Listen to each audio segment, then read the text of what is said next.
မင်္ဂလာပါဒီနေ့ကတော့ဝါဦးလေးတောက်စားမှာပေါ့နော်ညတော့ကဈေးသွားတာဈေးထဲမှာတွေ့လို့ဝါဦးဝယ်ခဲ့တယ်ပေါ့နော်ဝါဦးအရန်ကြိုက်တဲ့သူမို့ဝါဦးတွေ့တာနဲ့တန်းဝယ်လိုက်တယ်ရှင်ဈေးသွားတာလဲပတ်စံ1000ကျော်ပါဘာမှမရလာဘူးနော်အခုကလေးစစရဈေးကြီး1000ယူသွားတာ5မျိုးပဲရပြန်လာခဲ့တယ်ဒါတော့မှဈေးပေါ်တဲ့ဈေးကိုသွားတာနော်တင်ပန်းခံပြီးတော့ကိုလိုချင်တဲ့ပစ္စည်းစုံစုံလေးလေးတော့မရလာဘူး1000ကကျော်သွားရောပတ်စံ1000လဲသုံးလို့မခံတော့ခဏလေးပဲဝယ်ဒီဝယ်နဲ့ကုန်းရောဘတ်တာတို့ထိုးလေးတော့မစားရဘူး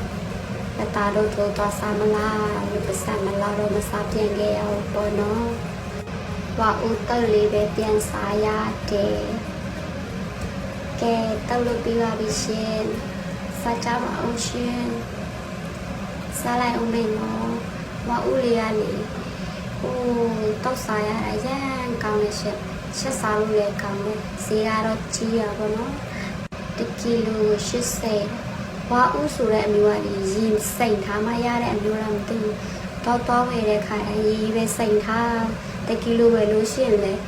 နည်းနည်းလေးပဲရရေးစိန်ထားတဲ့ခါကျတော့သူ့ရဲ့တုံးထဲမှာရေဝင်သွားလေအဲဒါကြောင့်မို့1 ကီလိုကနည်းနည်းလေးပဲရရှောက်အောင်ပြန်လောတဲ့ခါကျရင်နည်းနည်းလေးပဲကျန်1 ကီလိုလဲစားမလောက်ဘူး